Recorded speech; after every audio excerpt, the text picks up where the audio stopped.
হামজা দেশ ছাড়ার আগে যা বলে গেলেন, অনেকটা রেশ রেখে গেছেন, কিন্তু এই তো সেদিনই এসেছিল হামজা চৌধুরী।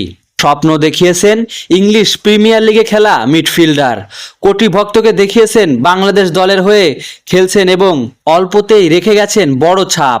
সকালে যুক্তরাষ্ট্রের বিমান ধরার আগে বলে গেছেন দেখা হবে জুনে। সকালে শেফিল্ড ইউনাইটেডে যোগ দিতে বাংলাদেশ বিমান ফ্লাইটে দেশ ছেড়েছেন হামজা।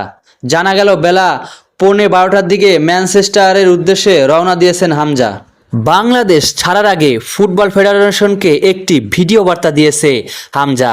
সেখানে হামজা বলেছেন, সব কিছুর জন্য শুধু ধন্যবাদ, যা হয়েছে তার জন্য অনেক অনেক ধন্যবাদ। এছাড়াও তিনি আরও বলেছেন, ইনশাআল্লাহ জুনে আমি আবারও আসব।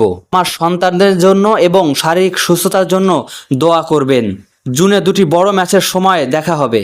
বুধবার বিকেল 5টায় হযরত শাহজালাল আন্তর্জাতিক বিমানে অবতরণ করে হামজা জামালরা এএফসি এশিয়ান কাপ বাছাই পর্বে ভারতের সঙ্গে গোলশূন্য ড্র করে, এবং আজ বৃহস্পতিবার থেকে সবাই ছুটিতে থাকবেন। এছাড়াও আরও জানা যায়, 10ই জুন বাংলাদেশের পরবর্তী ম্যাচ সিঙ্গাপুরের বিপক্ষে।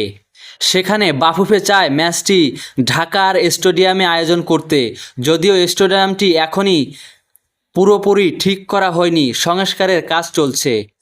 ঢাকায় ভারতের বিপক্ষে ফিরতি লেগ অনুষ্ঠিত হবে 18ই অক্টোবর।